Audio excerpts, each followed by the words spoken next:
នឹកខ្លាំងណាស់ឈឺក៏ខ្លាំងដែរអាចទេសូមអូនត្រឡប់នឹកខ្លាំងពេក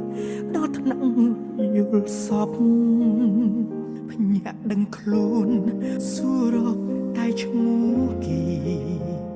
ព្យាយាមបំភ្លេចរួចហើយមិននិចឡើយនៅតែមិនអាចបងខ្លាចពេលគ្មានមានរងចាំអ្វីគេថាមិនអាចលោកនេះគ្មានអ្វីថិតទេប៉ុន្តែស្នេហ៍បងមិនផ្លាស់ប្ដូរ